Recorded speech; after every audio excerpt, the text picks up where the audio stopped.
Hello, everyone, and welcome to a new episode of the Guy Panic Podcast. Today on the 28th of February, 2025, and yeah, it's still really cool. Everything's cool. Everything's great. There's no problems in the world anymore. They're all solved thanks to the God Emperor himself. Yeah. This episode, I will try not to spend all of it complaining about Elon Musk like I did last time, even though it was fully deserved. All right, this won't be the Elon Musk show. It's just, he just really can't stop being embarrassing. But, I have some stories today. So a big one, was the Epstein Files. You know about this? Apparently, the Justice Department was gonna release, the information they had from all the various Jeffrey Epstein cases so far he's had in his life before he was found dead in a cell that was designed not to have you kill yourself in. Whatever. Yeah, and as it turns out, nothing came out. So Attorney General Pam Bondi released government documents related to wealthy financier Jeffrey Epstein, but the first wave of files posted on the Justice Department website have largely been circulating in the public domain for years and didn't include any new bombshells about the sex trafficking case that has been a favorite subject of conspiracy theorists for years. So basically, they just put out like generic, well-known black book stuff that has been on the internet for years and nothing else. Copies of flight logs, and a heavily redacted photocopy of the address book. Right? If you've looked at what they've put out, it's just like Call of Duty Black Ops, just black marking over every single thing. It's like, what the fuck is the point? Yeah, Bondi had teased the documents during a Fox News appearance Wednesday, declaring, "Breaking news right now, you're going to see some Epstein information released." The Justice Department said it was making the documents public to show its commitment to transparency. Commitment to transparency. And it's all blacked out. Right, this is the thing Trump campaigned on, was releasing some Epstein stuff, because his audience, his voter base, is real interested in that stuff. And there was like this whole photo op too, right? Because they had these stupid like high school binders with the shit in it, and they in front of the White House they had these fucking influencers come out holding them, right? They had like DC Drano, some fucking genetic runoff dipshit wearing a really cheap looking suit, and then Chaya Raichik, the lips of TikTok lady, the chick with the conservative makeup, and then also Liz Wheeler. Now, after this happened, they kind of went on damage control because, as it turns out, if there's one thing that the MAGA base takes more seriously than their support of Trump, it's their belief in like the Epstein satanic pedophile, everyone I dislike was on the plane conspiracy, right? So they actually got mad to the point where Liz Wheeler had to, like yesterday afternoon, post this shit. Okay, she says this. If you don't know, Liz Wheeler is a major conservative influencer and was one of the people holding the binders, right? So she says this. This is the story. President Trump and AG Pam Bondi committed to releasing the Epstein files. The FBI was told to deliver the files to Bondi. They did, about 200 pages. Bondi smelled a rat because there was nothing juicy in the 200 pages, just flight logs and a Rolodex of phone numbers. No smoking gun. Still, Bondi promised to release the documents, so she prepared a binder of them.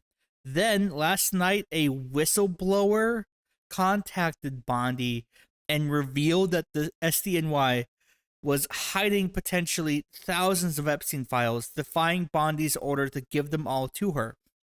We're talking recordings, evidence, the juicy stuff, names. These swamp creatures at SDNY deceive Bondi, Cash, and you.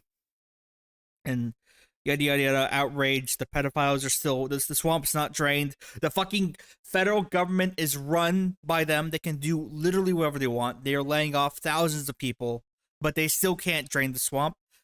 it'd be crazy if that was true. It'd be crazy if that whole story was true. The idea that the deep state is actually still withholding Epstein stuff.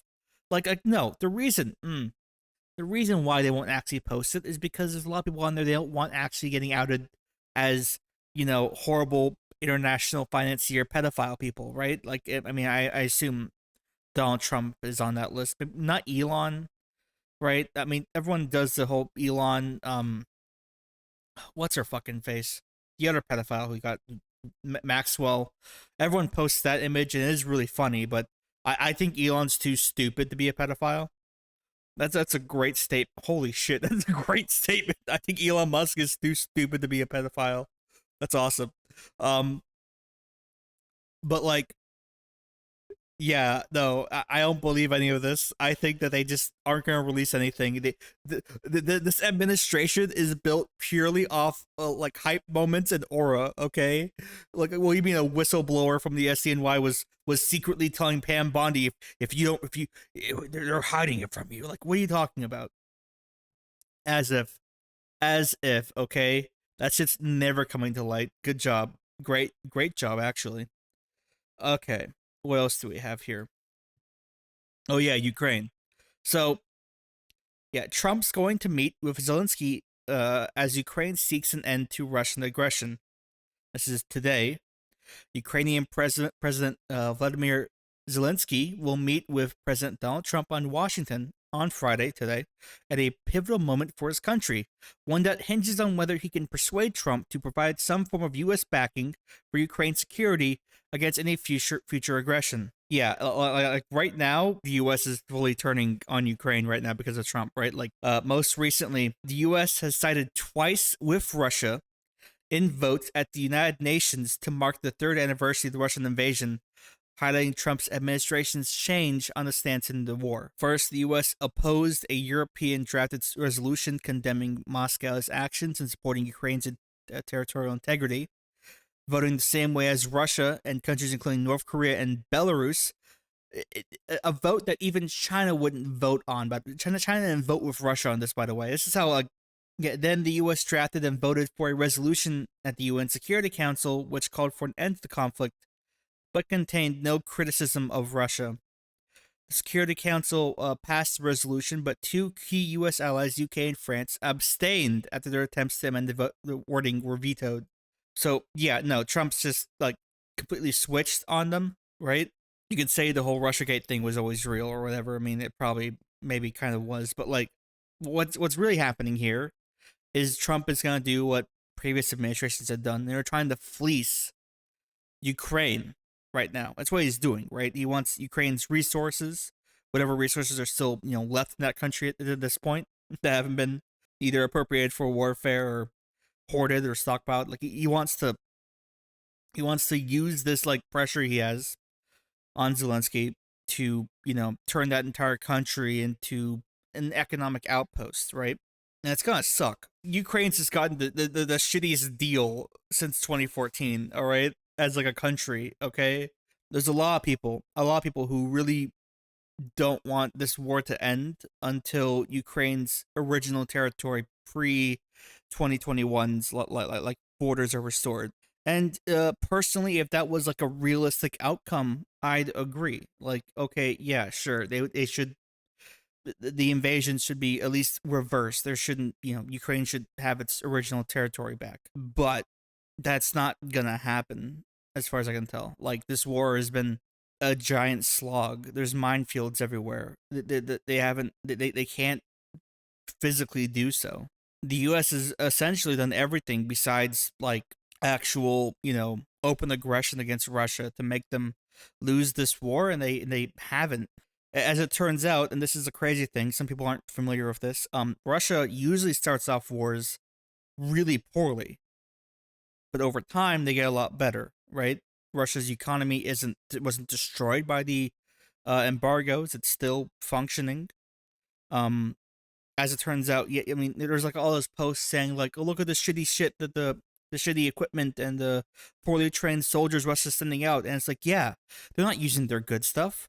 Why would they use their good stuff when they have all this crap they can throw out that's essentially a waste of money anyways. They might as well just have that get expended in the attempt at winning some sort of, small victory here and there in Ukraine, right?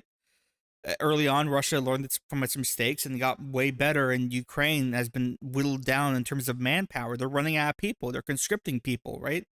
And personally, I don't like conscription. It's essentially just slavery, right? And you can make the argument, oh well, conscription. I mean, Russia wants to genocide all Ukrainians, and it's like they probably want to get rid of all Ukrainian culture. They want to do a cultural genocide. That's true. But but Ukrainians should have the ability to, not be enslaved by their government. They could just leave, right? Like that's why I say, fucking if you, I don't like conscription at all. I think it's bad, right? Russia does it too, and I don't like it either. But yeah, what's gonna probably happen here is that Trump's gonna fleece Zelensky for minerals and other natural resources. He will then have Trump and Ukraine like barter a peace deal, which doesn't change any borders. And then I don't know, fucking 5 years from now, Russia's gonna invade again or some shit. It's really bad. I mean, earlier he also said that like somehow Americans will be reimbursed from all the money we've sent to Ukraine, and it's like how by minerals? I really don't like this language. I mean, politicians use it all the time, but there's this like political language where you say, "Oh, the entire country, all of every American, all Americans will be so fiscally well off from these actions we're doing as a president," when that's not the case. What Trump is probably saying here is, after we secure all these natural resources from Ukraine, we're gonna make America very wealthy. And it's like, sure, you'll make American corporations that you work with very wealthy. You won't make actual Americans very wealthy. It's the same language he uses when he talks about drilling for oil. America produces the most oil out of any country on the planet right now, and nobody sees any benefit from it. No one gets any benefit from it, right? You know, like even Alaska has that like weird check they get in the month in the mail, right, from the oil drilling. Pennsylvanians don't really see that. Neither do Texans. Their states would never give them just money for free. That's too woke. That's too communist, dog. You know, it's just such shitty language because it works is the issue. Because it works because Americans are stupid and they think that's how it works. They think magically, really wealthy people will somehow, make them wealthy. Like, no, that's not how this works. That's not how you get rich. You don't get rich by giving your money away. Not how that works. So yeah, that's gonna be sad, and Ukraine's just gonna be economically just who's been economically ruined by this war is probably gonna take forever to rebuild. It fucking sucks. What's next? Yes, this is a good one. Where are federal jobs affected by DOGE cuts? A look at congressional districts across the U.S. Civilian federal jobs are being cut by the thousands as Elon Musk's Department of Government Efficiency continues to shrink the government workforce at the behest of Donald Trump. Remember when this was supposed to be like a suggestion type of committee? Like it wasn't supposed to like have any power. Remember that? Remember when they said that? That's cool. Um, that's brought a lot of churn and uncertainty in the nation's capital, where 20% of the country's more than 2 million civilian or non-military federal workers are located. Right? So if you didn't catch that, 20% of federal employees work around Washington, D.C. because that's where the government is. So imagine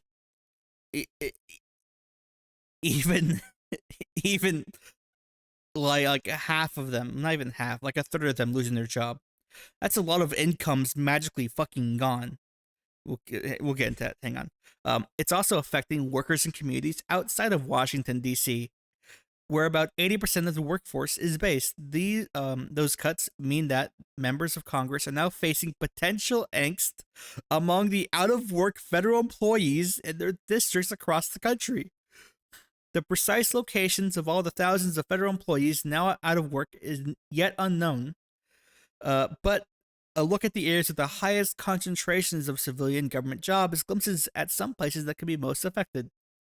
Here's a breakdown of federal government jobs across the country by the numbers, according to the Congressional Research Service analysis of Census Bureau estimates as of 2023. So there's this really cool map. I mean, I'm not going to describe too much of it. Essentially, rich states tend to not have too many of these people, but a lot of poorer states do, and this is going to be really funny. So, like, you got North Carolina, which voted for Trump, mainly on the western coast, and I think an area east of Raleigh over here, Charlotte over here. West Virginia, Georgia has plenty. Alabama has a lot too. Mississippi, Oklahoma has a fuck ton, and Texas and Alaska. All those states voted for Trump, and they're all gonna have thousands of people laid off for essentially no real reason. For no real reason, like how many? Okay, how do I say this? Like these people aren't getting paid that much. You know, it's a federal job, right? I mean, odds are they're getting paid less than six figures a year usually. You can look up. I mean, maybe not now. Maybe it's fucking blank now. But you can look up USA jobs. You can look up the actual job positions they put out for the federal government, right? And like they don't get paid that much. Usually, the trade off is that it's a very easy job. You have a lot of time off and rights, and you also get the free healthcare too. These people aren't like evil rich bureaucrats, right? These people are like desk jockeys and municipal like oversee like their jobs are usually rather important, and they're gonna get laid off and they're gonna get angry, right? Like a lot of these places, especially like the more rural states, right? Like parts of Alabama and Georgia and Oklahoma, right? West Virginia and that area of North Carolina over there isn't what you'd call the rich part of North Carolina either, right? Also Montana and Wyoming, and dog, Southwest Texas. No, these aren't rich areas. These people, are probably rather vital to the local economies of the towns and cities they live in, right? If their federal jobs involve like various forestry and natural services, they don't live in big cities. They aren't living in big penthouses. They're living in the middle of fucking nowhere and doing usually rather important work. And you're gonna fire them. That's thousands and thousands of dollars out of the local economy that probably relies on that for everyone else's fucking paychecks, right? Because that's money that's being paid from the federal government, right? These areas don't have much of their incomes. This is not going to be good for anyone. God, this is why austerity sucks. All right, like the federal government, oh man, I don't like it. It's bad. It's real bad. Yeah, no, like here, yeah, Republican districts are affected too. Besides Washington D.C., there are GOP represented areas of high federal worker percentages. Virginia's second district, represented by Republican Representative Jennifer Kiggins, weird name, along the state's southeastern border with North Carolina, is the GOP area with the highest concentration of federal workers, 8%. Home to Virginia Beach and the largest U.S. Navy presence, it's considered among the nation's most politically competitive districts. If you don't know, that area, that whole Norfolk area there, it's not. I mean, Virginia's a weird state, folks. It has a lot of weird old laws and other prescriptions about it. Like that area there, like Norfolk, Virginia Beach, Chesapeake, Portsmouth. It's all like it's not a county. There's no counties over there. It's all just cities. It's 5 cities next to each other, right? And half the reason Norfolk exists is because of the Navy base there. It's home of like I think it's the U.S.'s largest Navy base or one of the largest compared to like San Diego and then Hawaii. But like there's like not even millions, sorry, almost a billion or several billions of dollars worth of like federal work going on there. All right. Um, and then adjacent to that is Virginia Beach, which is a tourist area, but whatever. You know, I don't think it's a good idea to lay people off over there, because in the area is one of the nation's biggest shipyards, right? Like it's Portsmouth Naval Shipyard. Portsmouth Naval Shipyard is home to like usually at any given time like several nuclear powered submarines and one or two aircraft carriers. If they're not there, they might also be in Suffolk, I think. Those are big ships with big projects that cost lots of money to do and usually involve lots of people hired out by the federal government to help support. I could almost imagine the Department of Government Efficiency being so stupid as to fire random people whose job involves like maintaining that support for those shipyard projects, and that will probably end up making any of their time in shipyard last a lot longer than it should. Because that's a big problem with the U.S. Navy, folks, is that once they get into a shipyard, it's hard to get them out. Those ships are really expensive. They're finicky. People lose training. They don't. The longer a ship stays in the shipyard, the worse off it gets. And I don't think they understand what they'd be fucking with if they go to Norfolk or Portsmouth and they start just firing random people who aren't officially part of the military, right? Like, I can imagine one of those fucking dipshit DOGE, like, 19-year-olds looking up the list there and saying, these guys are pipe fitters. I don't need these guys. These guys are in the military. Fire them. We could hire some private industry to do it. And just fucking up several months of work that was planned out. I would not be surprised. Trump says the Mexico Canada tariffs will start on March 4th, plus additional 10% on China. So, yeah, he's doing this again. Remember back like in January when he said he was going to do this? When he said he was going to enact tariffs this month? And then he backed out after Canada and Mexico promised to, I don't know, secure their borders or what the fuck that means. Okay, even aside there, why are we concerned about Canada's fucking border? What's the concern there? What's the fucking threat from Canada? It's Canada. What, they're shipping fent? There's probably more fentanyl going through our ports of entry than there is coming through Canada's borders. Like, what are you talking about? Who cares? Right? If anything, whatever implementation, like weird security measures you'd implement on Canada's border would just be like a negative for the nation's income because it would probably like hinder more tourism and vacationing across the border, which, if you don't know, there's a lot of that across the Canada US border, right? People from Seattle go to Vancouver all the time and vice versa. But yeah, no. President Donald Trump said his proposed tariffs on Mexico and Canada will go into effect on March 4th. China, which already faces tariffs on its products, will be charged an additional 10% for some fucking reason.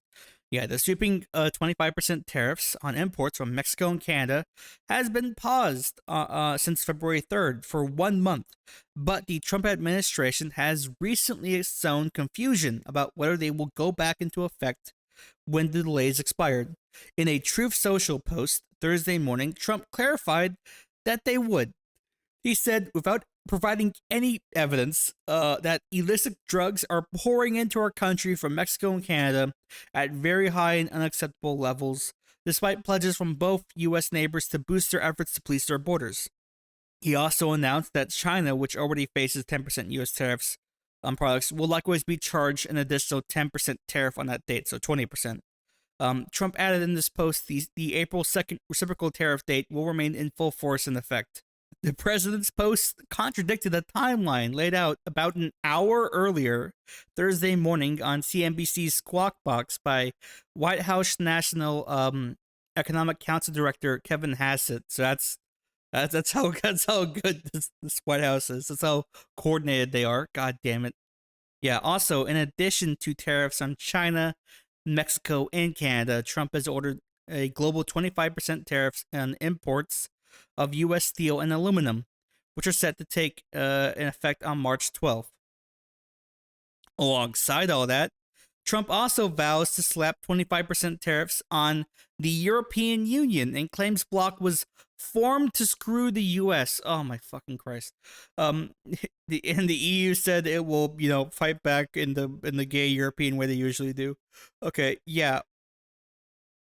Yeah, speaking at his first cabinet meeting, and I mean, I saw parts of the cabinet meeting. It wasn't that interesting because it's just Trump talking, and he's lost it. Okay, listen, at least back in 2016 when he was still a horrible, disgusting like monster, he was at least entertaining.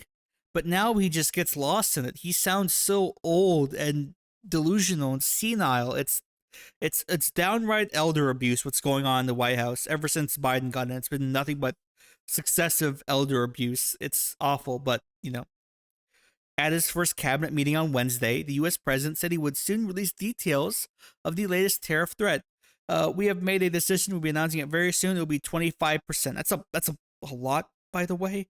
Um, the EU vowed to respond, and it's only our third biggest trading partner alongside China.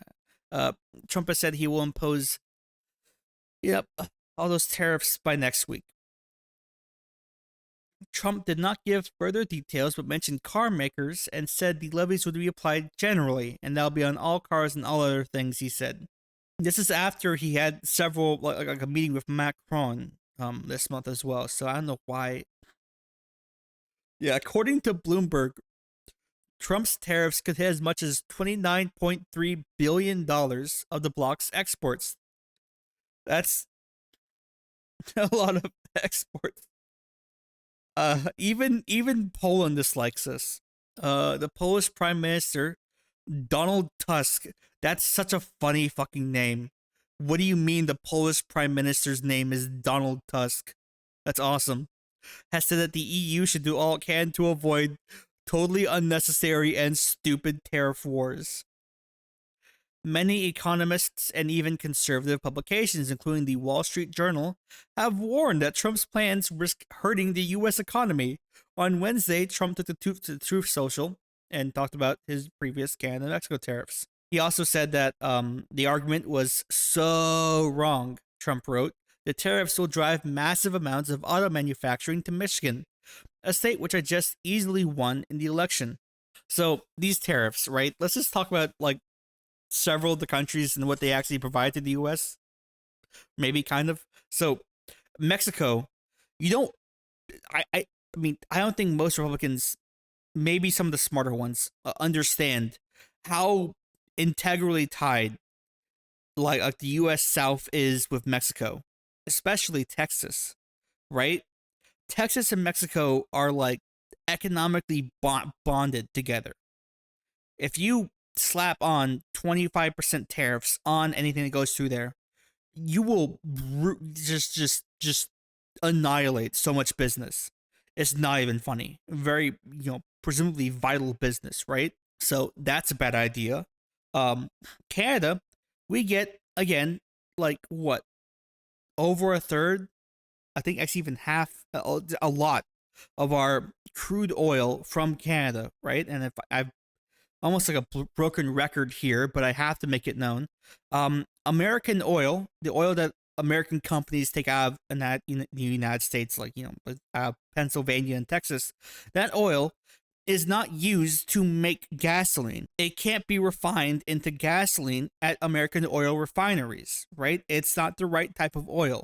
Our refineries are meant to take in heavier crude oil that the United States does not produce. We only produce it in Alaska, and even then, that Alaskan oil field is nowhere near big enough to do anything. And even if it could, it is like geographically in a horrible spot to supply most of the country. I mean, it can supply like what, Washington, Seattle, Oregon, maybe California, maybe, probably not. So we have a lot of our crude oil come down from pipelines into the United States, right? And then we also import a lot of it from South America as well, because we apparently our oil is just shit. It's not the oil we ourselves refine, right? Now you could say, well, build a refinery that can refine that oil into gasoline, right? And you know what? Sure, we could do that, but we're not. Why? Because it costs a lot of money, and it's not what the free market wants. Trump is stupid. He doesn't know what the free market wants. The free market loves to steal right now, right? Because, not only can the U.S. just sell its crude oil, it also can import all of it needs for its, economic purposes, right? He doesn't understand that. It 25% on the crude oil before it's even like imported into the United States is a bad idea. It's gonna raise gas prices in a lot of states.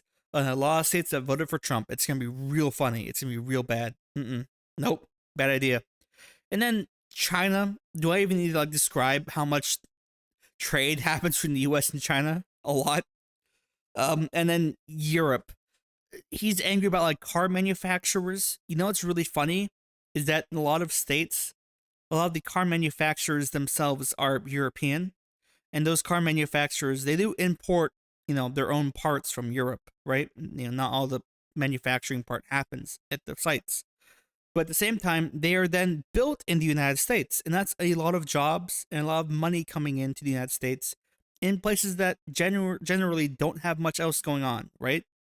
Like I remember there's like a Volvo factory in South Carolina. Let me look at that. Hang on.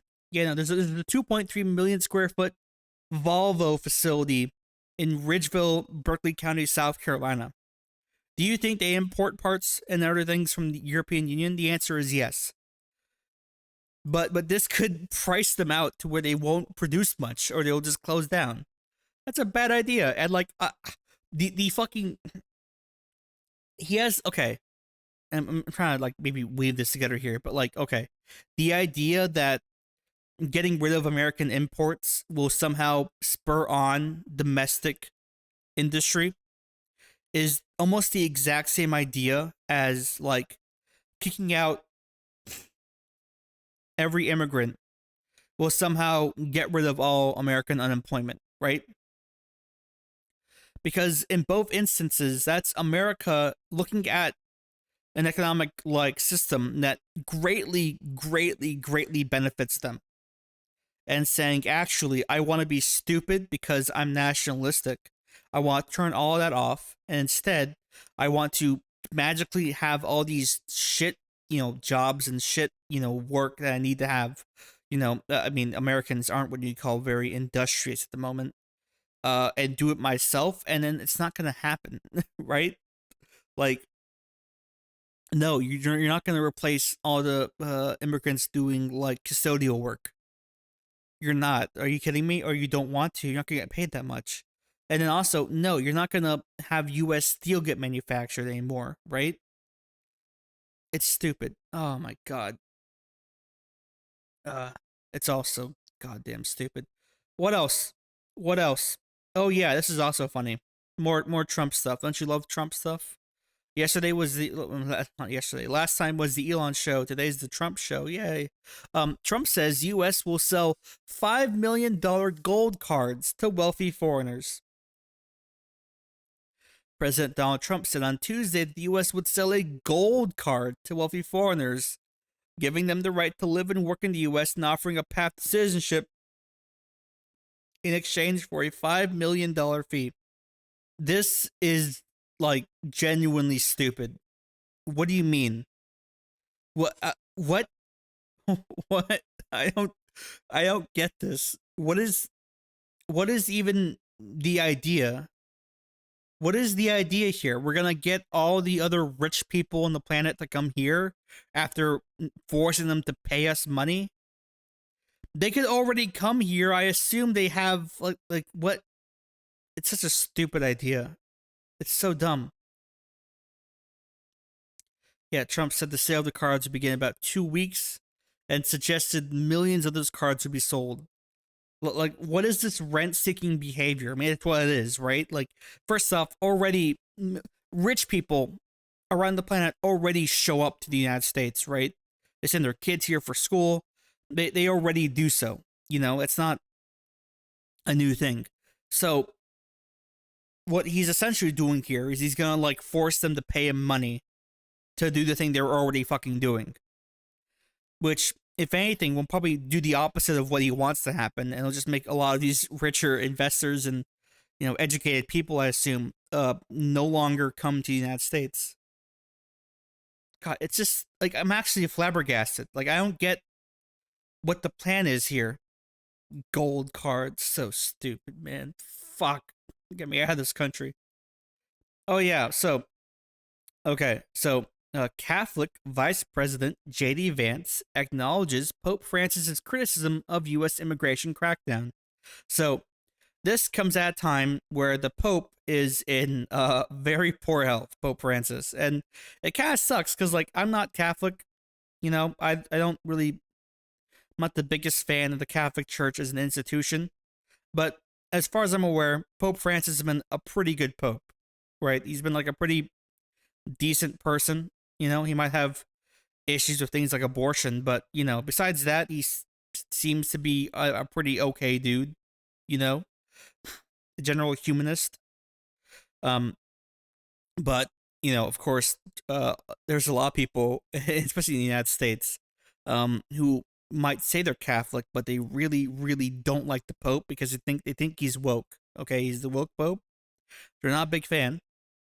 One of those people is J.D. Vance. So, Vice President J.D. Vance acknowledged Pope Francis's criticism of the Trump administration's crackdown on immigration, without responding to any of its specifics, of course, or to the pontiff's apparent criticism of Vance's own deployment of Catholic tradition to justify such policies.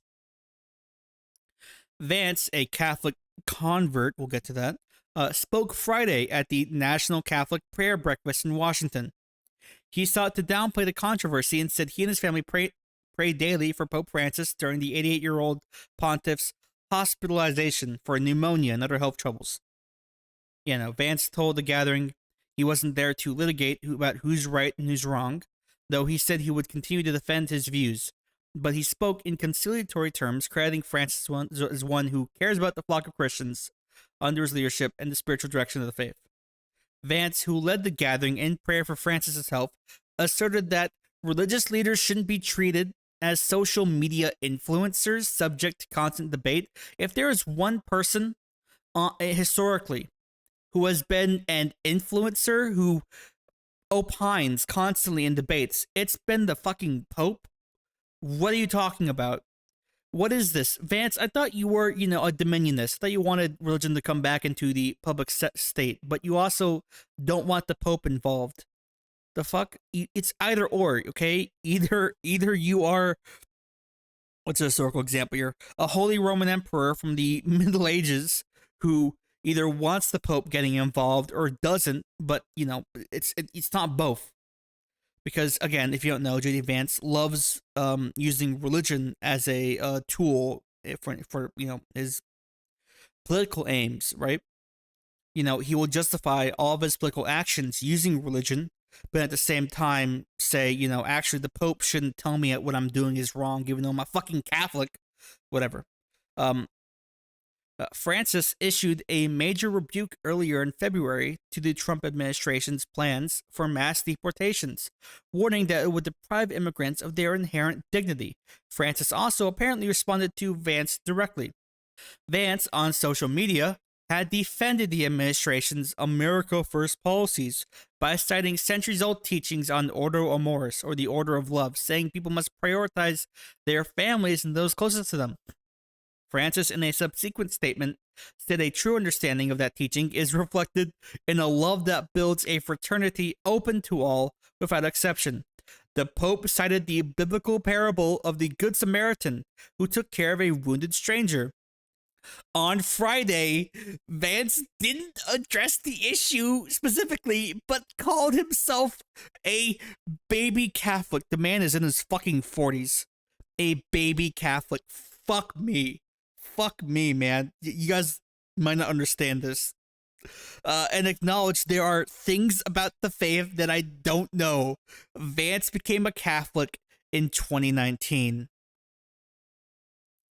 He added, I try to be humble as best as I can when I talk about the faith and publicly, and because, of course, I'm not always going to get it right.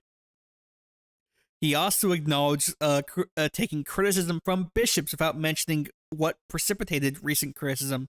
His claim that the bishops were taking millions of dollars in government aid to resettle illegal immigrants. Oh my fucking Christ. Of course he said that. Oh my fucking Christ. Okay, so what's my issue here? Besides the fact that this is really embarrassing, J.D. Vance is a trad cath. What are trad caths, folks? What is that state? What is that name? What does that mean? Well, a trad cath, it's short for traditional Catholic, is somebody who, is nominally a Catholic, but they want to return to tradition for Catholicism, right? Now, what is that tradition? Well, they don't actually have traditions to point out to. What they really mean when they're a trad cath is they want to be a Catholic Christian, but without any of the hippy dippy welfare nonsense that they also like. These are Catholics who don't like social welfare. These are Catholics who don't like public spending. These are Catholics who don't respect women. These are Catholics who want to get rid of the institution of divorce, right? Trad caths tend to be, and I'm almost like, not even tend to be, almost as a rule, trad caths are usually either atheists or like agnostic pseudo Protestants before they convert. Why would they convert to Catholicism? Why would JD Vance convert to Catholicism in his mid 30s? It's because like usually these guys were like atheists around like the 2010s, back when like religious debate was actually rather common on the internet, right? And they found a lot of solace, purpose, and esteem through their atheism, right? But at the same time, they still had lots of reactionary ideas, right? Because unfortunately, even though if you go back to that time period of the internet, there was actually a lot of like pro atheist sentiment all over the internet, right? But those atheists themselves would still be like anti feminist, anti public spending, racist for the most part. They would cater their atheism primarily as a weapon against mainly Islam more than Christianity. But then, usually at the onset of Donald Trump, they found that like actually using like religion as a weapon can be more effective to gain their more conservative political views. Right? They don't. A trad cath wanted purpose with irreligion, didn't find it, so they become a Catholic to gain that new purpose. But then they found out that Catholics are an organized religion and therefore get really mad about the Pope telling them what to do, right?